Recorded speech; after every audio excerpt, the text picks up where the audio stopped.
what engineer that gets paid decently is going to go care about saving $86 a month? But when you have, say, 3,000 of those recommendations as an engineering team as a whole, that's a lot of money.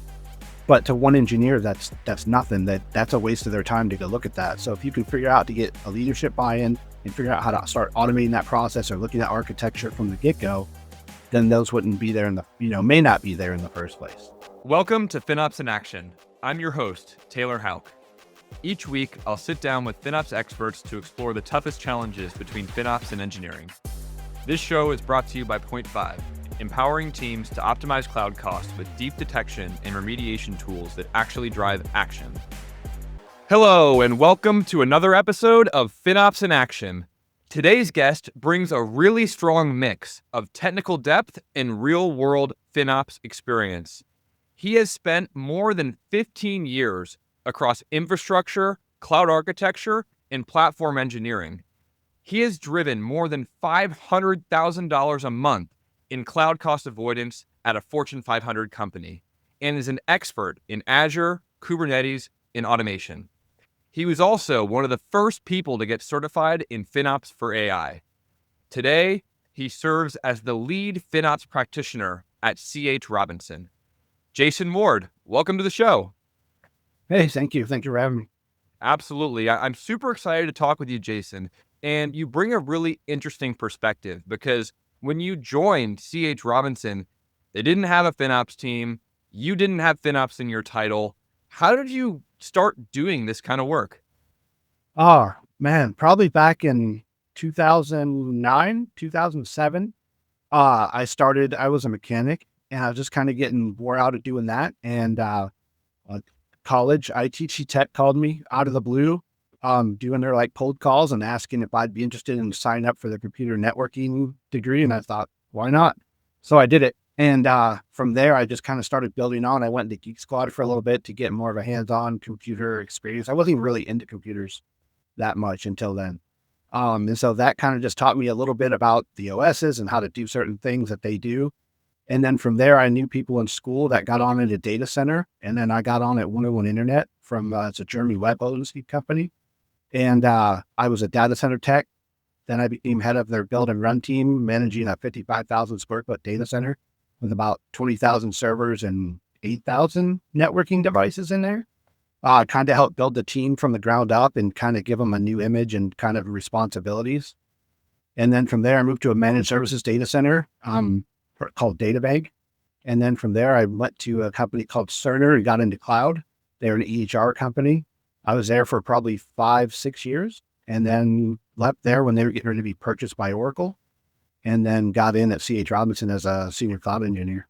And then from there, I just started the role. I started kind of getting tired of doing the whole support thing and helping, not necessarily the helping part, but doing the same monotonous stuff over and over. A ticket would come in, you look at it, what's going on, you fix it. I wanted something a little more interesting. And so I talked to my manager and he was like, well, we need someone to kind of look at this cost thing a little more that you've been bringing up. And I was like, give it to me. And I just took it and ran with it. And I've been doing it for the last two and a half years. You have a really interesting background and experience kind of working across all of the kind of technical development and evolution of technology as a whole. When you moved into the cloud world, when did you recognize that cost was going to be a really important metric for engineering teams to manage? Honestly, it was probably after about 2.5, 3 years being at Cerner, you could kind of see how quickly costs would ramp up. Using tools like New Relic for logging, you would realize how expensive that would get or how expensive queries could get for databases, right? And people running that stuff. But I was never in a position to do anything. I tried a few times to kind of get into that, more of that, like a lead engineer role that kind of had the responsibility to look into that. And it just never panned out. But once I got here to C.H. Robinson, they were awesome about anything you want to try, do, they're like, go for it. And that really let me push on and get to where I'm at now. As I started seeing costs and then Azure and how to look at that stuff, it just kind of drove my curiosity, if you will. And I was able to start really diving into that. Talk to me about the very early days of you managing FinOps at C.H. Robinson. What kind of prompted the investment and focus on cost? And What were kind of the first steps that you took in starting that FinOps journey? Kind of with Microsoft, they come in and like once a year, they would kind of have their own consultant come in that works for them and kind of do these FinOps assessments with you and kind of go over all the Azure recommendations, what they mean, how they look, where to find orphaned resources, and then breaking out the recommendations into misconfigured Kubernetes deployments or too large Postgres databases and kind of get you to kind of see where you're at, and what you could save if you were following better practices. And so they needed somebody to kind of work with them hand in hand and kind of look at that stuff and devise a plan. And that's where I came in. I was like, yeah, give it to me. I'll do it. And from there, I just worked with them off and on, and then started kind of figuring out how things work, started doing my own research into FinOps. And then from there, I went in and started diving in head first. I feel like a lot of us that have worked in FinOps for a while, when we think back on the kind of earlier days of our journeys, there's usually some event, some project that kind of found some significant savings, and that's how we all caught the bug to keep going. Can you tell us about some of the early wins and savings that you were able to achieve, if anything comes to the top of your minds? Yeah. First thing is, it's kind of a pro and a con in that area is like VMs and right sizing. People have a tendency when you do infrastructure as code to just copy paste the configs from other people that they think they may need. So I found that looking at that, we had a ton of VMs and VM scale sets in Kubernetes that were completely misconfigured or trying to think of the right word here, but basically built on the wrong SKU sizing. They were just, people would see them, they would just copy someone else's config and just build it up, even though they were just running docs on it. And they were asking for 64 or 8 gigs of RAM when they needed like 8. So, and looking at that, I was able to get with a couple of my teammates and do a complete VM audit and go through and start right sizing the right way and not just listening to what recommendations said to do, but actually looking at their usage, looking at the metrics, and then giving them an idea based on that. You come from an engineering background, so you probably understand the perspective of engineers when you show up and tell them that, hey, you've got 64 gigs of RAM today and I want to put you on 8. Sometimes that can not have they may not accept that perspective right away. They may push back. I mean, a lot of folks, performance is number one, right? They want to be able to scale. They want to configure for the maximum potential utilization that they could see in any given scenario. How do you work with engineers to make sure that their perspectives are being considered while also prioritizing cost? Good question, because that was kind of one of the first mistakes I ever made, was just assuming that when something came in and said this was wrong, it wasn't correctly sized, that you could just say, just fix this and make it this.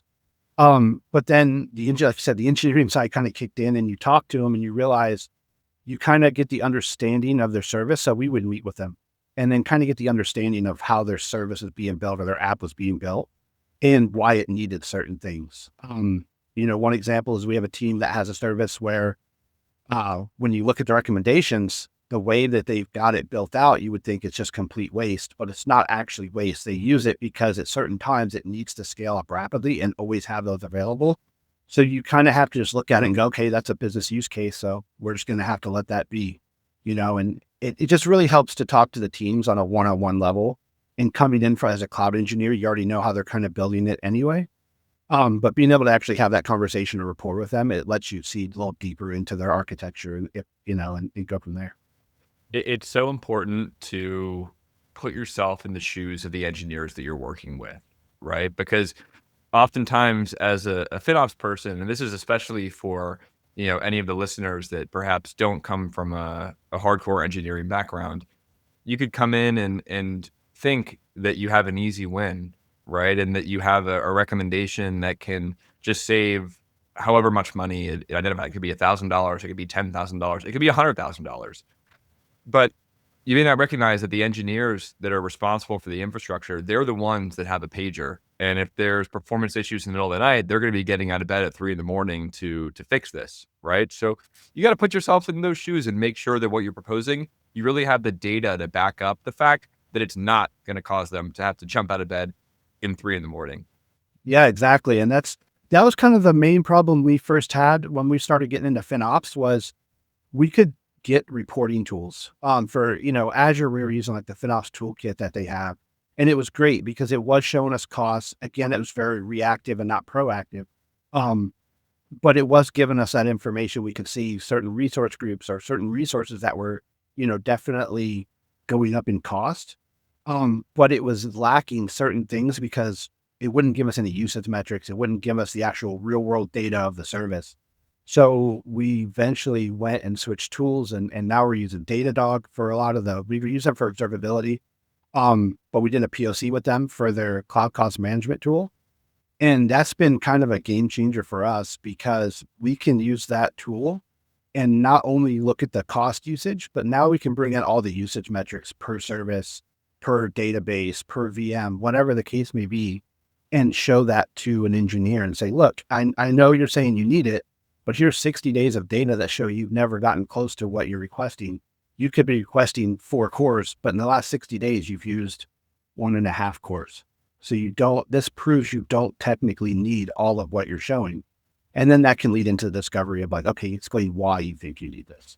I want to talk about some specific wins because I heard you before we started recording talk about an AKS cluster that you might have found some significant savings on. Can you tell us a bit about that story and came to be? Yeah, it was just it was one service on one cluster, and they were very resource intensive, and that was kind of one of the ones they constantly were requesting 4 and 6 cores, but only ever using maybe 1 to 1.5, maybe 2 cores at most. And we kept kind of talking with them over time, and they were like, well, we need this, we have to have this, but we kept hearing the use case, but the data didn't support the use case.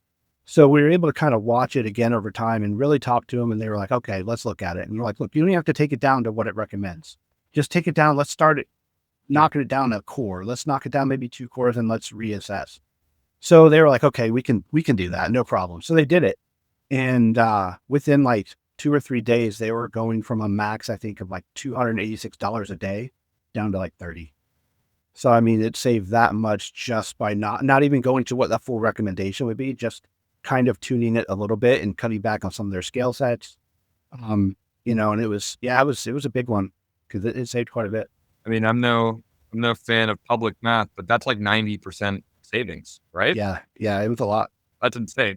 I mean, that's a thing that keeps you going in this. It does. And it is kind of hard because, like you said, when you're not even hearing it from the engineer perspective, nobody wants to do it. But when you can show wins like that, and you kind of keep it for on certain occasions, like your MBRs, and kind of have, instead of like a wall of shame, I always try to go like with the wall of fame kind of deal. Like, they're very competitive anyway.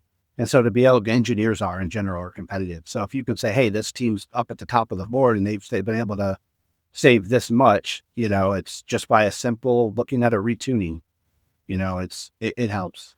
This is the perfect transition point into kind of moving from FinOps as a one-time project to a practice, right? In your experience, what has been important or useful to you as you started building out a real FinOps program within your organization? Oh man, I would say consistency. You have to stay focused. You have to stay consistent on what you're doing. And, it's always easy to start with the low hanging fruit. That's simple. No, the low hanging fruit always works. But the real hard part of FinOps for me anyway is the not low hanging fruit. Actually digging in and finding, okay, we've taken away those easy wins. What else can we do to keep this going? And that's where I think you have to start looking at, getting other people involved and not just talking to the devs, but talking to their managers, talking to other engineer architects and getting leadership buy-in as well, because you have to start looking at it from a design perspective at that point. And if you can stay consistent, show the savings, then get them to understand the buy-in of why they want to consistently do that, not just do it when they're asked to do it. Executive buy-in is something that has come up in a lot of these conversations. Why do you think it's so important? And what do you think is the best way to get executive buy-in? I think it's important personally myself, because without that executive buy-in, and I could be out of touch here, but most engineers, from my point of view, coming through, don't care so much about the bottom line. They don't care so much about saving the company money. It doesn't ever really go back to them a lot unless it's, something huge. But leadership, they have a tendency to see that. And if companies that have like chargeback methods, they're responsible for their budgets. They're responsible for their forecast. If they don't meet it, then they're asked why. If you don't have that buy-in or you don't have that chargeback method, then it still never really fully affects them. I don't think anyway, personally. Yeah. It's like, how do you get people to care? You actually charge them for it, right? Right. Yeah. I mean, you kind of have to. It's kind of like recommendations, going back to that. You see some recommendations. It's like, oh, you could save $80 a month. Well, what engineer that gets paid decently is going to go care about saving $86 a month? But when you have, say, 3,000 of those recommendations as an engineering team as a whole, that's a lot of money. But to one engineer, that's nothing. That's a waste of their time to go look at that. So if you can figure out to get a leadership buy-in and figure out how to start automating that process or looking at architecture from the get-go, then those wouldn't be there may not be there in the first place.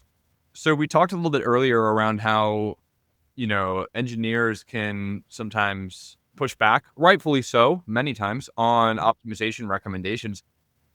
Have you seen similar resistance when you started charging teams for their cloud spend? Oh, well, we actually haven't started charging teams yet. Why not?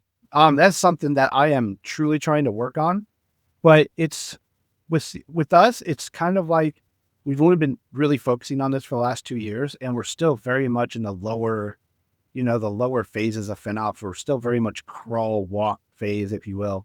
So we're just not there yet to do that. One of my main initiatives this year is to get tagging policies in place, because if I can get that in place, then we can truly show the allocation amongst all the services and really break it down, because I can't offer or even propose a chargeback if we have no way of breaking that out. Yeah, that's absolutely fair. Kind of shifting gears once more to something that you said earlier, which is that, hey, you can sometimes have, optimization opportunities that are very, very small in dollar amount, right? Potentially not worth someone's time to take a look at and execute, right? But if you have many occurrences of that, like the death by 1,000 paper cut scenario, then it is worth addressing. How do you handle scenarios like this, and have you come across any in your FinOps journey? Yeah, we currently are, and that's something we're working on because, one of the things we're trying to implement is a lot of your VPA and HPA auto scaling with a lot of these workloads in Kubernetes. Some of the issues that we're running into with like Azure is they have a hard stop at 1,000 pods per node. So you can't really run VPA on anything over that. And whenever a lot of our services are 2,000 plus pods, you kind of get into the part, well, how do we handle this? So now we're starting to look at other ways of doing this and not be reliant on a tool so much. So there's some different things like shard deployments I just started looking into, trying to figure that out, something I really don't know a lot about, where you can break a deployment up into like shards. They all function normally, but you can cap it or have it lower pod count per each shard. So then you can run VPA on those. And then once you start tuning those, you can move into like your horizontal pod auto scaling. We'll start scaling nodes or scaling back nodes based on usage. Kubernetes is a really interesting topic, and I think I recall from our prep that you guys are actually running a hybrid environment between the cloud and a data center. Is that correct? Correct. Yeah. So we have our AKS clusters as well as we have our Rancher clusters on on-prem. So we're running everything there, and that's another area we're trying to slowly focus on and figure out how to get the data center costs brought in. So that's where I've been kind of digging in and trying to look at it, the data center part, and working on like a rate card. So I can look at all the power, the PUE, I can look at everything together and make like a full annual or monthly cost, and then trying to break that down cost per hour per node, and then use math from there with our usage metrics to start breaking that cost out. Yeah, it's funny because it's like when especially folks that are very cloud native and are used to operating out of the cloud, it's like you don't get a billing file for a rack of servers in a data center, right? Right. It's there. Yep. Now you're paying for it in a lot of different ways. How do you I know you just mentioned some of the ways you're thinking about it, but like, how are you planning to actually track costs of your on-prem resources? So it kind of goes back to tooling. You could use like Open Telemetry and run one of those agents on those nodes. Or like we're using, like I said, we use Datadog. So we have an agent running on all of our clusters that are on-prem. And so it returns all of the usage metrics back to our dashboard. So from there, with those usage metrics down to a namespace level, you can take that with the math that they put in there to apply to our cost per node per hour to kind of break it out. And we can start looking at resource usage and cost that way. In general, how do you think about where to run a specific workload, right? Because I mean, the promise of Kubernetes is you can run it anywhere, right? You can pick and run it in any cloud provider or even on-prem. How do you figure out where you're going to run it? And or is there a particular type of workload that you know, intentionally place in the cloud versus on-prem? That's one of the areas that I'm also trying to focus on. So, like I said, it's the deal with being newer, right? You're kind of finding this out as you go. And ideally my end goal is exactly that. I want a dev to be able to look at a workload and decide based on data points what would be the best solution for them to run their app or service in. And hopefully we get the cost correct down to namespace level, we could have them deploy two places, compare them, say run it for a week and say, here you go. Ideally, I would think, your on-prem would be better for your more stable, static workloads, where cloud, you need disaster recovery or HA or multiple regions, and it's easy to do in cloud. So you could work on tiering your apps or services based on business need, and then you could go from there and kind of decide what would work best. Do you have any plans to get out of the data center entirely? Not that I know of, no. No, not that I've seen.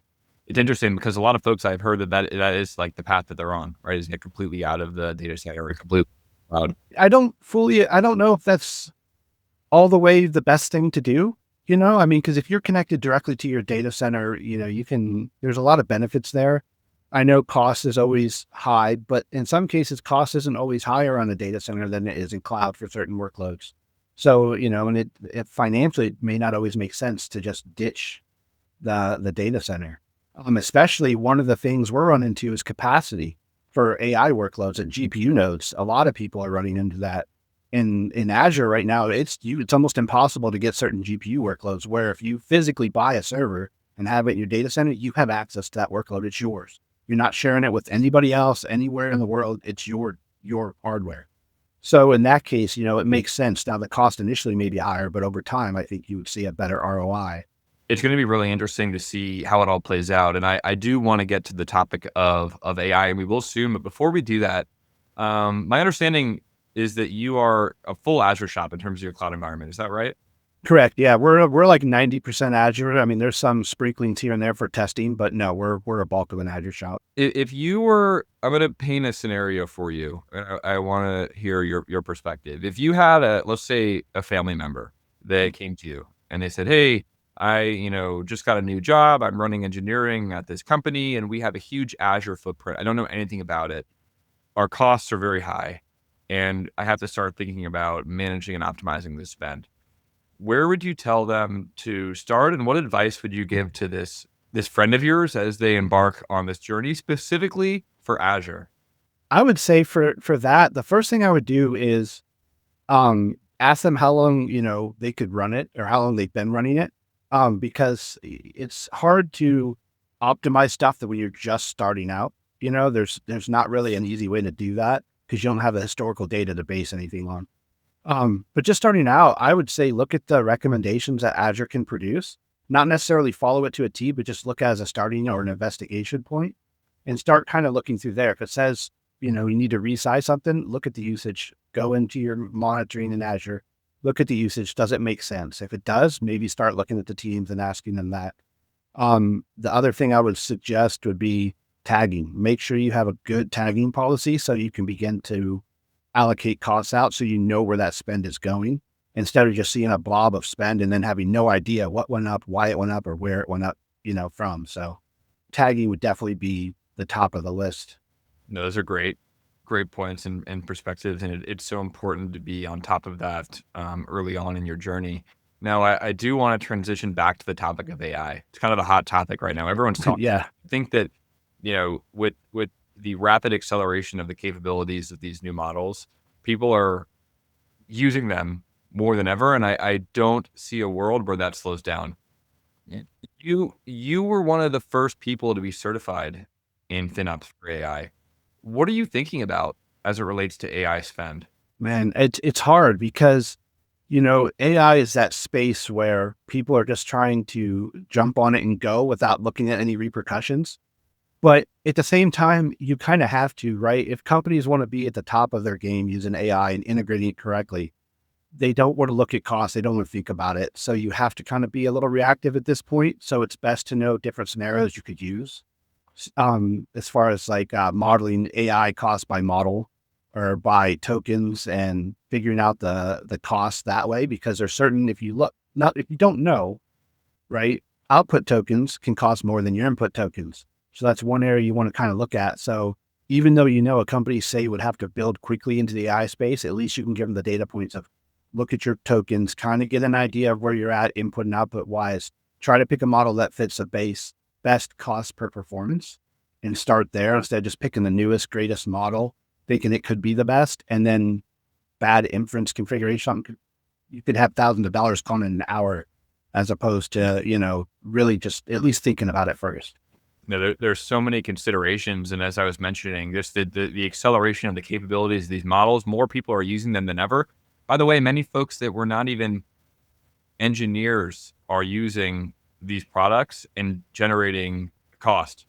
We're seeing, at least with our customers, it's interesting because for the past couple of years, everyone's been talking about FinOps for AI, AI for FinOps.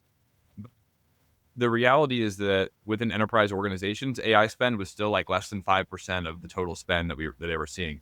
But it's like since December of 2025, something has shifted, and we're starting to see the growth of spend on AI workloads rapidly accelerate. So I think this is something that's going to come to bear at some point. It's like the focus is still on innovation for now, but eventually we're going to need to justify the spend in these areas. And the reality is there's a lot of ways that, you can optimize spend on AI without even having to cut back on exploration or, testing new capabilities. Yeah, very true. I'm also curious on the other side, how you're using AI to accelerate your FinOps journey, because if I'm correct, you are the only full-time person at your company that's focused on FinOps.